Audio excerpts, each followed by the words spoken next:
काजल और रोहित दोनों एक दूसरे को कॉलेज के दिनों से जानते थे और एक दूसरे को बहुत प्यार करते थे। शादी से पहले काजल और रोहित का रिश्ता सपने जैसा था। हर हफ्ते एक नया रेस्टोरेंट ट्राई करना, फिल्म देखना और रात को घंटों फोन पर बातें करना उनकी जिंदगी का हिस्सा था। काजल को रोहित का हर अंदाज अच्छा लगता, चाहे वो उसकी सुबह की चाय पर बातें करना हो या शाम को उसे फोन पर गुड नाइट कहना। दोनों ने एक साथ हजारों सपने देखे थे जिन्हें अब पूरा होने का इंतजार था। शादी के बाद भी शुरू के कुछ महीने ऐसे ही हसीन थे। दोनों ने साथ में अपने सपनों का घर सजाया और हर बार एक दूसरे की पसंद का ख्याल रखा।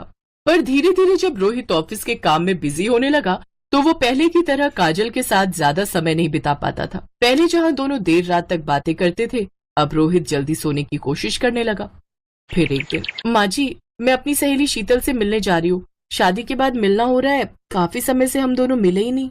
हाँ हाँ, जरूर जाओ बहू, और जाना भी चाहिए। रोहित तो रात को देर से ही ऑफिस से आएगा, थोड़ी देर घूम आओगी तो तुम्हारा भी मन बहल जाएगा। काजल अपनी सहेली से मिलने के लिए चली जाती है। वो दोनों एक रेस्टोरेंट में बैठ जाती हैं। बातों ही बातों में काजल शीतल को अपनी परेशानी बताती है। अब तू ही बता शीतल, मैं क्या करूं? रोहित तो शादी के बाद बिल्कुल बदल गए। वो पहले वाले रोहित रहे ही नहीं। शादी से पहले कुछ और थे, शादी के बाद तो कुछ और ही हो गए।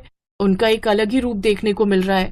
काजल, ये सब लड़के ऐसे ही होते हैं। शादी से पहले तो बहुत प्यार लुटाते हैं और शादी के बाद बदल जाते हैं। मेरे हस्बैंड का भी मेरे साथ कुछ ऐसा ही नेचर बन गया था। मुझे लगा कि उनको ऑफिस का वर्कलोड होगा, इस वजह से वो मेरे साथ ऐसा बिहेव कर रहे हैं।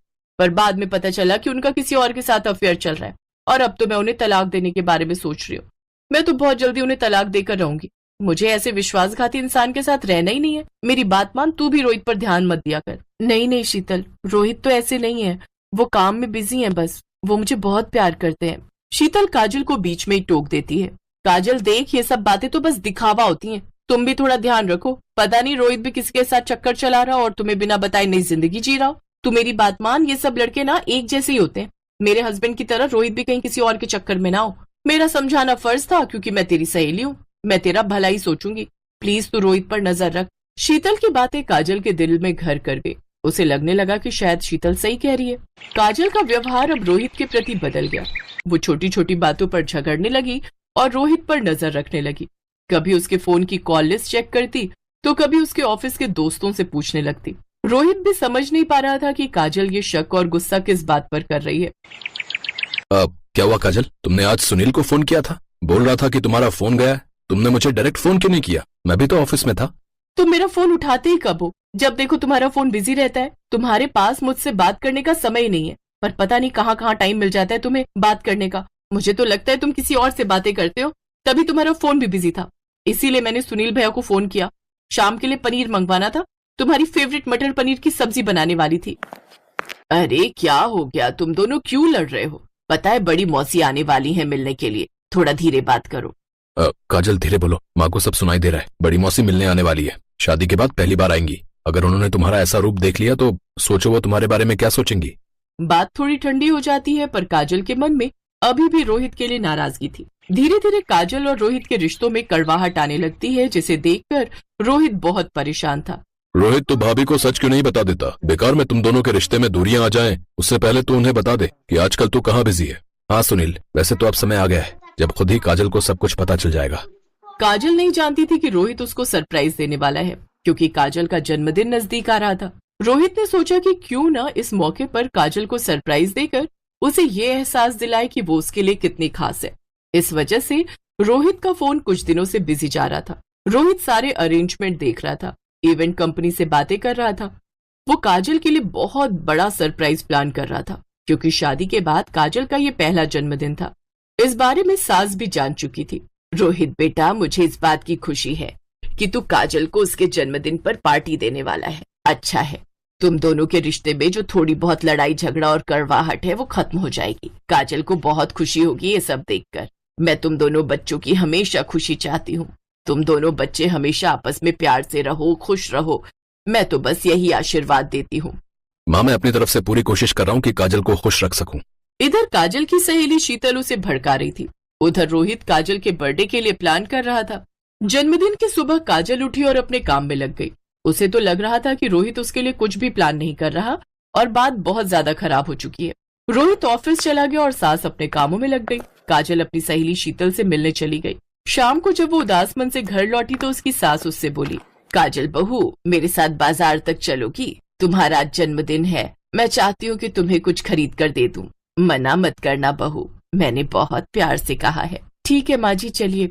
मन तो नहीं है पर आपका मन रखने के लिए मैं चल रही हूँ। काजल की सास उसे बहाने से उस होटल के पास लेकर जाती है जिस होटल में रोहित ने काजल के लिए पार्टी रखी हुई थी। हैप्पी बर्थडे काजल। सॉरी मैंने थोड़ा लेट बोला, पर क्या करता, मैंने तुम्हारे लिए प्लान जो किया हुआ था, मैं तुम्हें सरप्राइज देना चाहता था।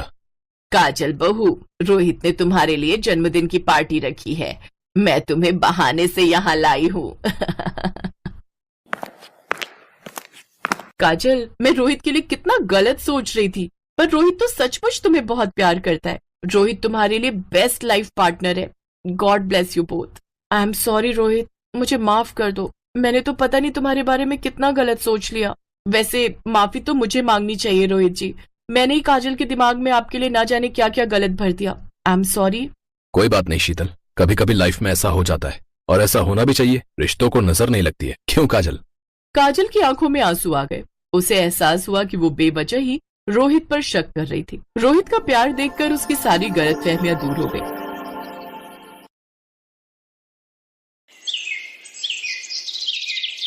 कविता, कविता, आजा। अरे काजल तुम? हाँ आजा, मैं कॉलेज ही जा रही हूँ, चल आजा साथ चलते हैं। काजल के बार बार कहने पर कविता उसकी कार में बैठ गई। उस महंगी कार को काजल का ड्राइवर चला रहा था और पीछे काजल और कविता बैठी थी। अरे वाह यार काजल, तेरी गाड़ी तो बहुत शानदार है। हाँ मेरे पापा की है, वो आज फैक्ट्री नहीं गए तो उन्होंने ड्राइवर भैया से कहा कि मुझे कॉलेज छोड़ाए। सही है यार, मैं तो इतनी महंगी कार में पहली बार बैठी हूँ। अरे अब तो बैठते ही रहेंगे, अब तुम मेरी दोस्त बनोगी। काजल और कविता एक ही कॉलेज में पढ़ते थे। अभी 4-5 दिन पहले ही उन्होंने एडमिशन लिया था। धीरे धीरे काजल और कविता बहुत अच्छी सहेलियां बन गई। वैसे काजल बहुत ही अमीर घर से थी।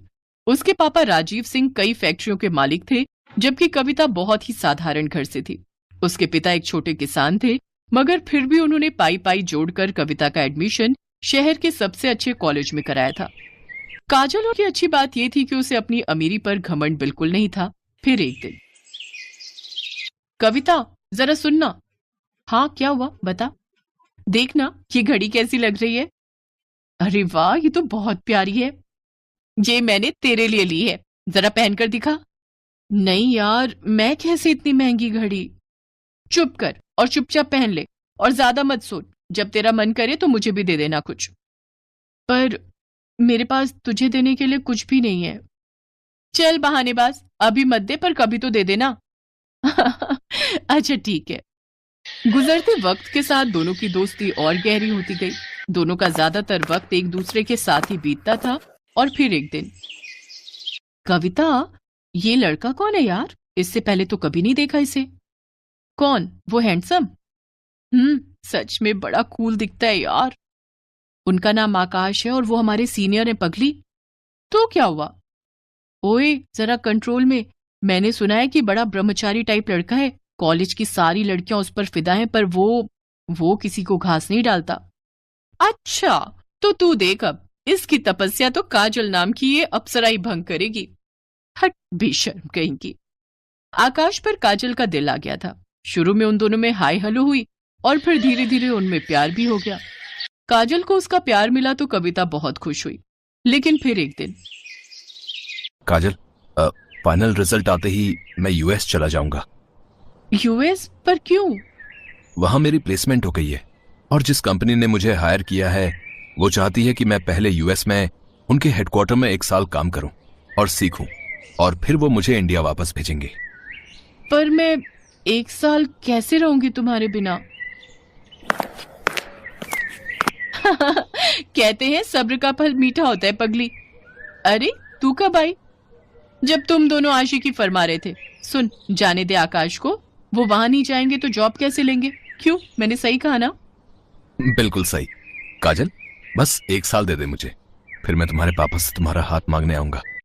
ठीक 1 महीने बाद आकाश काजल से विदा लेकर विदेश चला गया। काजल उसे याद करती और हसीन सपने बुनती, लेकिन होनी को तो कुछ और ही मंजूर था। अचानक काजल ने कॉलेज आना बंद कर दिया। उसका फोन भी बंद आ रहा था। कविता को उसकी चिंता होने लगी तो एक दिन वो काजल के घर ही पहुंच गई। वहां उसका सामना काजल के पिता राजीव सिंह से हुआ। कौन हो तुम और क्या चाहिए? जी मैं वो काजल की दोस्त हूँ। उसे कुछ नोट्स देने आई थी। नोट्स? उनकी कोई जरूरत नहीं है, अब हो गई काजल की पढ़ाई। पर अभी कैसे? अभी तो लास्ट सेमेस्टर बाकी है ना अंकल। कह दिया ना तो कह दिया, चली जाओ यहां से और दोबारा कभी मत आना। कविता को कुछ समझ नहीं आ रहा था। वो उदास होकर वहां से जाने लगी, लेकिन घर के बाहर निकलते ही उसकी तरफ एक कागज की बॉल गिरी। कविता ने उस कागज को खोलकर देखा तो लिखावट काजल की थी। मुझे बचा ली कविता, प्लीज। कविता को समझ आ गया था कि कुछ तो गड़बड़ जरूर है, लेकिन उस वक्त वो चुपचाप वहां से चली गई। फिर अगले दिन एक औरत घूंघट ओढ़े और हाथ में झाड़ू लिए काजल के घर में दाखिल हुई। किसी ने उसे अंदर आने से नहीं रोका। असल में घूंघट के अंदर कविता थी, जो काजल के घर में काम करने वाली बाई बनकर आई थी। घर में आते ही उसने काजल को ढूंढना शुरू कर दिया और जैसे तैसे वो काजल के कमरे तक पहुंची गई। लेकिन कमरे का नजारा देखकर कविता हैरान रह गई। काजल का मुंह और हाथ पैर बंधे हुए थे। काजल, ये सब क्या है? किसने किया ये? कविता तू आ गई, भगवान का शुक्र है। कविता, मेरे पापा ने मेरा सौदा कर दिया है। तू तो जानती है ना कि मैं और आकाश एक दूसरे से कितना प्यार करते, पर मेरे पापा अपने बिजनेस पार्टनर से मेरी शादी कराना चाहते हैं। वो 55 साल का बुढ़ा है। उसने अपनी पहली पत्नी को मार दिया था और वो मुझे भी मार देगा। हैं? पर तेरे पापा वो ऐसा कैसे कर सकते हैं तेरे साथ? उन्होंने उस बुढ़े से बहुत बड़ा लोन लिया था जिसे वो चुका नहीं पाए, और पैसों के बदले अब वो मुझे सौंपने वाले उस बुढ़े को। इतना कहकर काजल फूट फूट कर रोने लगी, लेकिन कविता तैयार थी अपनी सहेली को इस मुसीबत से निकालने के लिए। उसने तुरंत दिमाग दौड़ाया और अपनी साड़ी उतारकर काजल को पहना दी और खुद काजल के कपड़े पहनकर उसकी जगह बैठ गई। फिर कविता की जगह काजल आराम से घर से बाहर निकल गई। फिर कुछ देर के बाद, कौन है? अरे कमिश्नर साहब, आप यहाँ? क्या हुआ? क्या बात है? मुझे आपके घर की तलाशी लेनी है। पर तलाशी क्यों? क्योंकि मुझे खबर मिली है कि आपने यहाँ किसी लड़की को कैद करके रखा है। इतना कहकर पुलिस कमिश्नर के साथ आए पुलिस वालों ने घर की तलाशी शुरू कर दी और कुछ ही मिनटों में कविता उनके साथ खड़ी थी। उसके चेहरे पर चोट के कई निशान थे। असल में राजीव को जैसे ही कविता और काजल के प्लान का पता चला तो उसने कविता को ही अपने गुस्से का शिकार बनाया और उसके साथ मारपीट की। लेकिन अब वो अपना किया भुगतने वाला था। पुलिस ने फौरन राजीव को गिरफ्तार कर लिया। उधर आकाश को जैसे ही इन सब की खबर मिली तो वो भागा भागा यूएस से इंडिया आ गया और फिर कविता ने एक मंदिर में आकाश और काजल की शादी कराई। थैंक यू कविता, अगर तुम ना होती तो। अरे ऐसे कैसे नहीं होती मैं? मेरी सहेली को जब भी मेरी जरूरत होगी मैं हमेशा उसके साथ खड़ी रहूंगी। इतना कहकर कविता ने काजल को गले से लगा लिया और काजल बस यही सोच रही थी कि जो तोहफा कविता ने उसे दिया है क्या वो कभी उसकी बराबरी कर पाएगी।